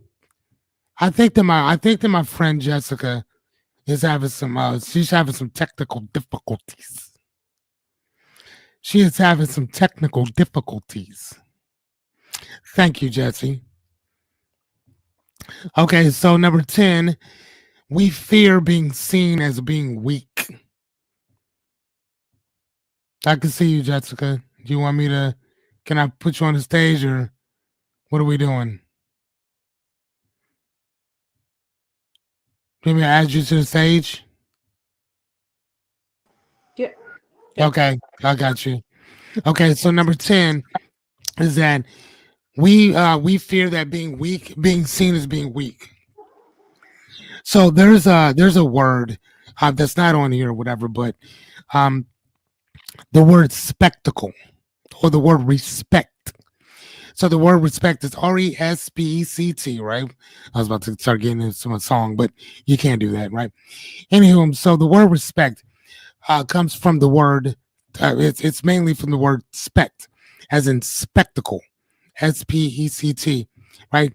So the word respect basically means to see someone. It means to see you. Think about that. That word means to see you. So when a person says, I just want to be treated with some respect, it means that I just want to be seen. That's it. I'm not asking you to like me. I'm not asking you to honor me. I'm asking just to be seen. That's it. And that's what that word means. And vulnerability and emotional honesty are often seen as weaknesses in a lot of cultures, not just the US, not just the West, but in a lot of our cultures. Um, Walking away from toxic people or environments is sometimes viewed as quitting or being soft. You ever see, Jessica? Let me ask you, you too, Jesse, if you're still with us. You ever meet anybody who's been in a really shitty relationship and they're like, man, and you like, why don't you just leave? And they're like, man, I've invested too much time. No, yes, because that was I, me. like I've invested this in this person. I've invested that in that person. I've just been with them way too long to just walk away. Yeah. I Yeah. mean, how many? I'm sorry, say that again. I said, yeah, that was me. I And think go ahead. I'm sorry. no, you're fine. Go ahead. Now, what were you going to say? Nothing. I was just saying I've been there, done Oh, that. okay. I was just going to say that. I mean, you see that in a lot of marriages as well, like a lot of marriages. Hold on. That's the sunk cost fallacy. Okay. Explain that right quick, Jesse, and I'll read it on here. Sunk cost. I know I've heard that before. Explain that to me, please. Um, Number two is well, yeah, well, we already talked about that. So number three is the pressure to appear strong leads people to stay in harmful situations. Ah, you did that. You're so fucking funny. Okay. She just told me Google it because I do that shit to her all the time. Man, all right, whatever. Okay, give me a second. I'm about to go into it now. Hold on. Hold on. You're so funny. Okay, hold on. So the sunk cost fallacy definition.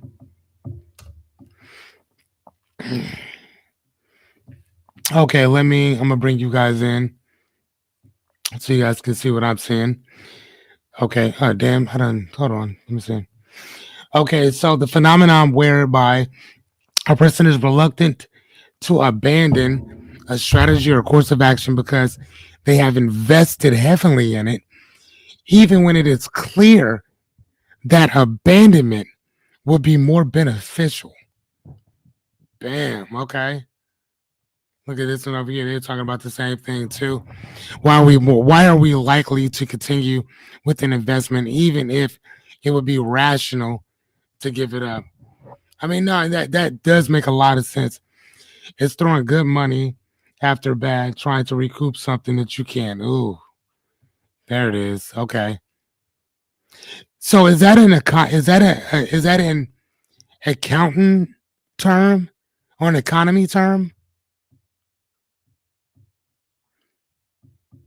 Okay, so the cost. Okay, it's all okay. Here, let me see. Hold on. Put this in here with you guys. Okay, so the cost fallacy tendency to follow through with something that we've already invested in heavily be the time of okay, even when it's even when giving up is clearly a better idea. Right, you might as well. Okay, finance. Okay, gotcha. I think that's why I've heard of it before because I've read it in a couple business books, whatever. But it does make a lot of sense. And again, even the book I was just talking about, Exit, Voice, and Loyalty by Albert Hirschman, states kind of like some of the same type of stuff that we'll just stay in it regardless. You know, whether that be because of loyalty or just ignorance or ignoring what's going on. But voicing our opinion or just leaving the situation, most of the time we don't do that. And if we do, we don't ever tell anybody why we left, which is kind of counterproductive, if you really think about it. But okay, here, let me go back to where were we at? Okay. Anyway, sorry. Okay, where are we at? All right, so we'll remove that one. Go back in here. Okay, hold on, add to Sage. Okay, so here we go. So hold on, but it's an emotional thing. Yes, of course it is. Jesse says that, but it's an emotional thing as well. Okay, so the pressure to be okay. So number 3 is this pressure to appear strong leads people to stay in harmful situations. And like you just said, the what is that called? The sunk cost fallacy. Right? I mean, that's kind of what that literally same thing. And number 4 is to survive emotionally, they begin to normalize the very toxicity that's hurting them. Yikes. Yikes. You guys might be thinking like, damn, why does he act like he didn't write that? Don't worry about it. Don't worry about it. Mind your business. I done told you mind your business. No, I'm just joking around. But again, I mean, is it not serious though? Right? I mean, don't we do that? We sit in the boiling pot as it just keeps getting hotter and hotter, and then we justify why we're there. And we justify the person turning up the heat on us. Oh, they're just doing this to help me. I only got a few more lessons and I'll be okay. So you only got 3 or 4 more degrees and you're dead. So, I mean, shit, that's how that works, right? All right, so here's the thing, and enough of the doom and gloom, right? You can't talk too much shit without reversing some of this normalizing toxicity. Sorry. So, number 1, normalize emotional intelligence and accountability. So, number 1, teach emotional regulation, empathy, sympathy, I would also say too, and self awareness, which is again accountability in the homes, schools, and the workplace. Here's the thing, you're not going to get that shit at school for the most part. It starts at your house. Respect, dignity, integrity, character starts at home.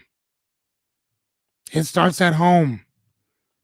Foundational principles start at home. Belief, values, all that shit starts in your house.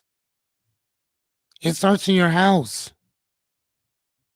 Right? Number 2, reward vulnerability and growth, not just results and or dominance. One of the things that, like my son, I remember, like even now, like if he's crying, like I remember when I was younger, man, and I was going through some shit, it's like, man, men don't cry. Hold that shit in, suck that shit up. But like now I'm like, my son's crying, I would never tell him that. Never. Now, the one thing that I will tell him constantly is I'll say, son, it's okay to cry. The one thing that I would warn you about is who you cry over. Crying is okay. It gets the emotions out, right? And it's gonna make you feel better. But it's save your tears for the people who want them. You know what I'm saying? Like save them for people that are worth crying over. Oh. And I said, son, you're not gonna understand that till you much later on in life. That's when you'll get it. That's when you'll understand it. Until then, my love, right now, I'm just giving you words right now, buddy. That's it. All right. So number 3 is hold ourselves, hold ourselves and others accountable without shame, but with clarity. Just like I said with my kid, we got to do that with our children, not just with our children, with each other. And I'm a huge, staunch proponent of doing fuck shit like this. I remember, and Jessica will, she will state that he needs to hear from himself. Yes, he does. Yes, he does, Jesse. I tell him that all the time. It's okay to cry. Get it out. Um, one of the things um, that I tell people, well, not just people, but my kid, is that when it comes to a lot of this, you're gonna feel like you're on your own, and sometimes you will be, right? Like it. Oh no, I know where I was going with that. So being on some fuck shit. So I remember I was messing with this young lady, and she was crying in my room, and not just in my room, in my bed. Like it wasn't like no weird shit, but she was crying. I think over something I said or whatever, which I've been known to, whatever. And I asked her, and again, ladies and gentlemen, this was years ago. I asked her to please excuse herself to the bathroom because I did not want her crying on my pillows. Like, Actually, it's worse than that. She was crying because the her brother tried to commit suicide and you asked her to go to the bathroom and cry. There you go. well, again, like I said, there was something I said. Terrible. Oh, that's terrible. Yes, I mean, yes.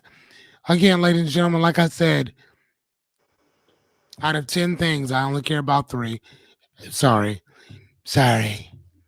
Whatever. But again, would I do that today? No, not at all. I mean, why? Because I wouldn't want somebody to treat my baby like that. Just saying, right?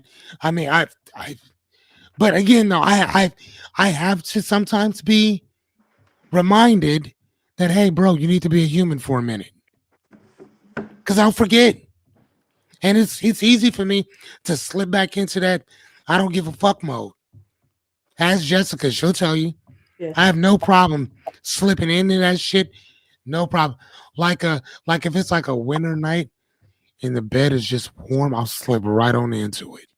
No problem. Hmm. Hello. Okay, yes, no, I agree. So yes, I didn't say. Oh, okay. I got you. She said, "P.S. I didn't say Google it to get you." Okay, I got you. Yeah, but either way, I still found that though. But still, I well, no, I do. I think just send it to you. But you do Google it though too. Like when I was telling you about that word, floxinocity hilipilification. Hmm. Yeah, I love that word. Great word. Anywho, so number two, we're almost done. I promise, ladies and gents. Um, so detox our digital diet. Number one, unfollow toxic influencers, drama-based content, and hustler culture accounts. Again, that's kind of one of the things that I do. Like I said, I may not. Here's the thing. First and foremost, I do not follow a lot of those booty cheek type chicks. I don't, because of that. I followed, I think, one or two of them, and I started seeing that their posting rate was crazy. And I was like, you know what? I'm good on that. And I unfollowed them. And so now, if it pops up, I'll move on. Like I said, I'll watch one or two, and then I'll move on. Okay. Number two, curate your feed with emotionally intelligent, value based creators and educators. Hence, that's what I started doing. I started filling my roster up with physics and coaching, and well, not coaching because I don't really like listening to a lot of life coaches. I don't know what it. I've heard the same thing about comedians, that comedians don't like listening to or Other. watching other comedians because they're scared that they're gonna take their stuff, so they don't even want to hear what you got going on. You know what I mean? So if they have two minds, so if two brains, two minds to think alike, and y'all just talking about the same stuff, then y'all just talking about the same stuff, but y'all not gonna talk about it the same exact way by no means. And Bernie Mac, God bless that man's heart, said it on multiple occasions that a comedian, he said, don't do your material around other comedians. He said you'll never work. He Damn. said they will steal your shit. The great thing about this, ladies and gentlemen, honestly, because some of y'all might be wondering, you're a life coach and you're just giving away all this stuff. Yeah. But here's the thing. I didn't pick coaching. Coaching picked me. I eat, sleep, and breathe this shit. So I can hear, I can just be out and the ideas just pop into my head. It's, that's why I'm always telling y'all, carry a pen and pad at all times. Like I said, hey, hit me up. I will pull up on you and bring you one, especially if you're in the metro area. If you outside, if you in Lincoln, you already know what it is. But if you in Omaha, I got you. I have no problem with that. What did you say? You're in Iowa. Where in Iowa? Mo Valley?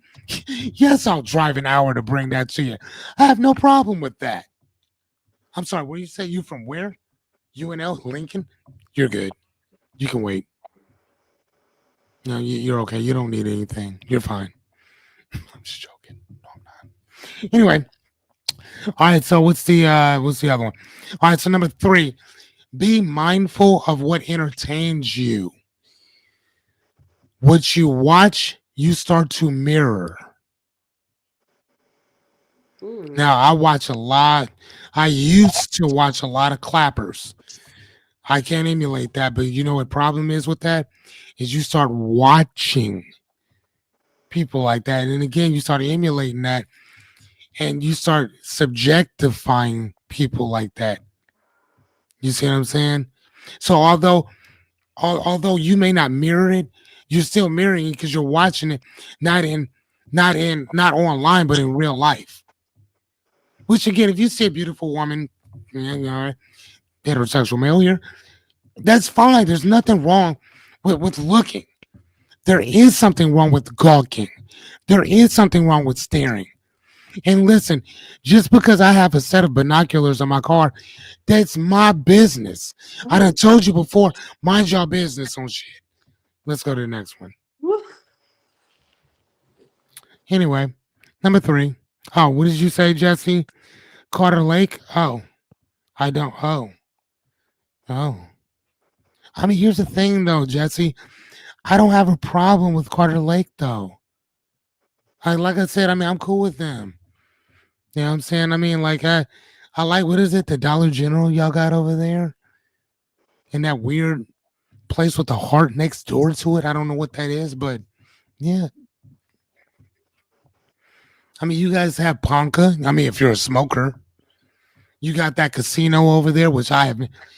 You know what? I think I should go to. I should go there once, just once. Go check it out. They also have Perkins. Is that Perkins or Denny's? Perkins. Are you sure? Yes. Okay, Perkins. Perkins is over there too, to deliver the notepad. I got you. Hey, after this, send me it, and I will bring it to you. She No. said, JK, JK, I don't write. Oh yeah, yep. I just saw that. Okay, Perkins. Okay, you're good. It's a jokey joke. She's a little jokey joke. Okay, well, I'm just saying, like, hey, boom, these things are amazing. Well, put it in your phone then. I don't know, put it somewhere, right? Okay, what is that, Perkins? Hey, you know what, Jessica? I think we might need to slide over there. Perkins is hit or miss. It's great when it's That's what good. I'm saying. And I most of the time I've heard you argue with people. It was, oh, she said I don't write, I swipe.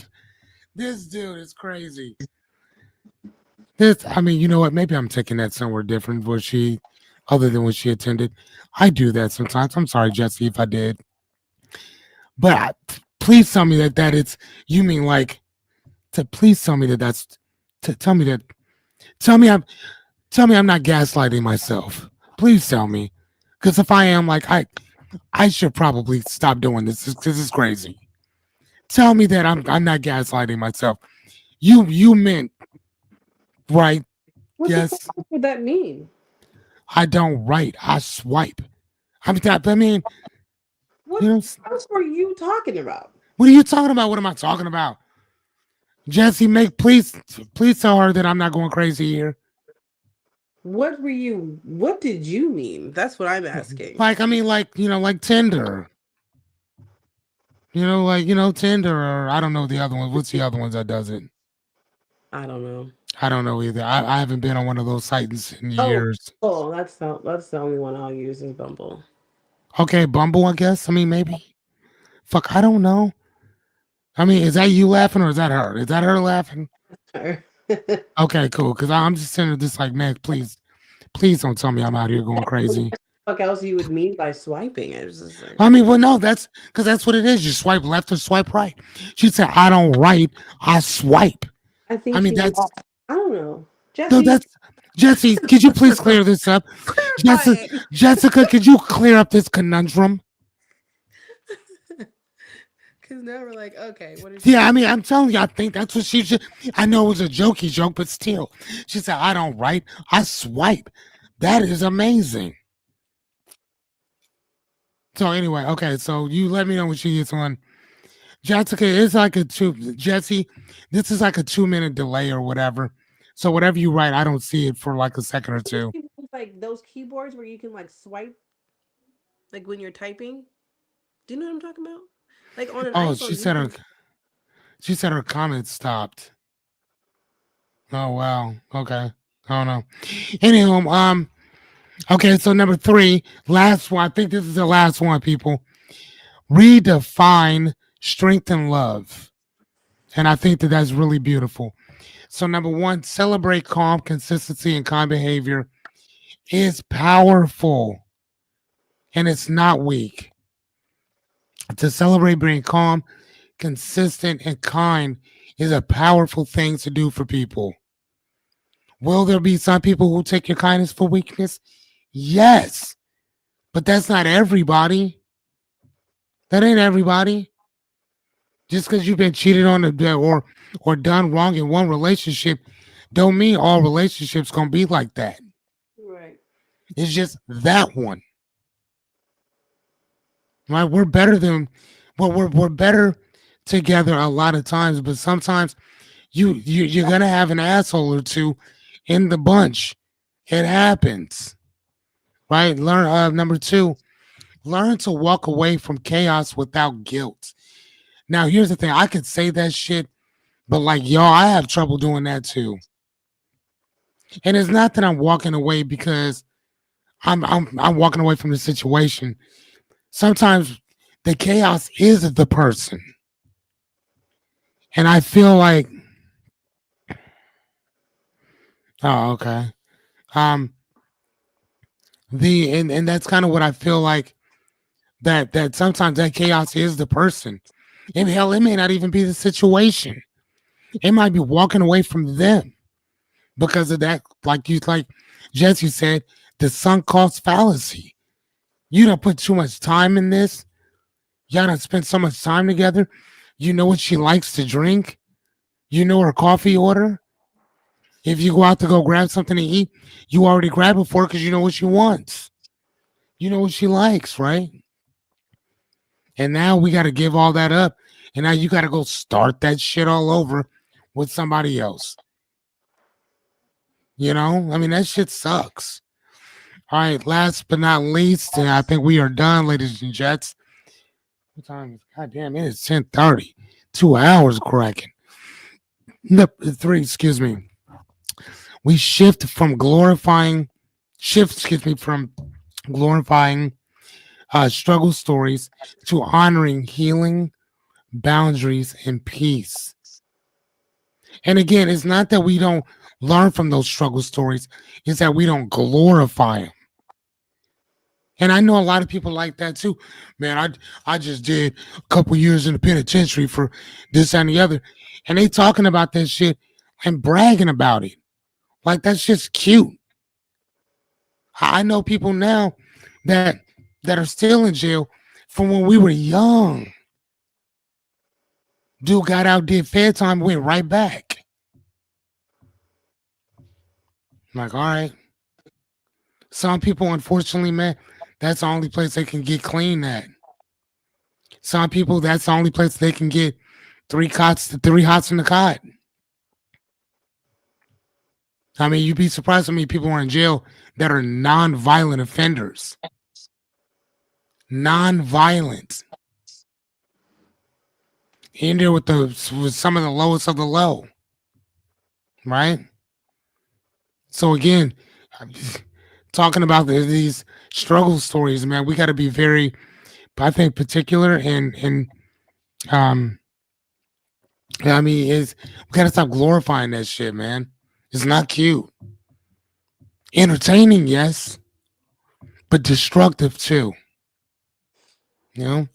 So, man, I've this has been a longer one than usual. I'll probably try to break it up a little bit more next time. But you know what? Shit, I don't know. This is, I've seen podcasts that were that were boring as shit. That were 2 hours. I've at least amused you in some way with the weird ass conversations with my best friend Jessica and with our great conversations with our friend Jesse. On the on Facebook or whatever. Like, man, this has been beautiful, man. But I hope that you guys can remember that toxicity for the most part, it's more like it's not just a mindset, but it's a whole ecosystem that goes along with it. Whether you're online or offline, wherever you are, there you are. So if you're into fuck shit, you're into fuck shit whether you're online or not, right? Mhm. But either way, ladies and gentlemen, I appreciate you. Jetsy, I appreciate you tagging along. I don't know how long you're gonna be able to be on this road with me, but I appreciate you being here, man. I appreciate it. It's my best friend in the whole world. Well, right along with Evan. Jessica, I appreciate the hell out of you. Thank you, dear. Likewise, thank I'm you. very, very much for getting on here. You didn't show your face or nothing like that, and and that's fine. I mean, I just wanted somebody to know that you exist and that you're not a bot. That you're an actual real person. I'm a person. Because somebody could have been like, man, this dude over here talking to himself. This shit's wild and weird.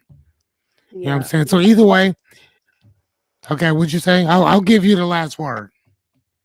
I don't need the last word. I think it was. I think this was great. I'm shocked this went for 2 hours. There's a lot that went into this topic, and I think what you taught was wonderful, and it really broke things down and clarified a lot of stuff. So And I'm happy that you feel that way because you are also the person that told me that I did not explain certain things. But was that the first or the second? And I think that was like the that first. was the first, but you took that and you like ran with it, and you really corrected that because this you went into great depth, and people can actually walk away with a lot more knowledge about toxic relationships and toxic mindsets. Right. Especially dealing with certain people, man. But I mean, again, I think this is one of those things that we all have to deal with people in general. Hmm. I mean, if it sucks, but I mean, I think that together, like I said, man, you're not broke, you're not broken. I just think that some of us lack the skills, the techniques, and the strategies in order to handle these things. That's it, and Yeah. that's all I'm trying to provide. That's all. So, all right, people. Until next time, I will see you guys again. Jessica, say goodbye to them. Goodbye. All right, see you guys tomorrow on day 7. All right, bye.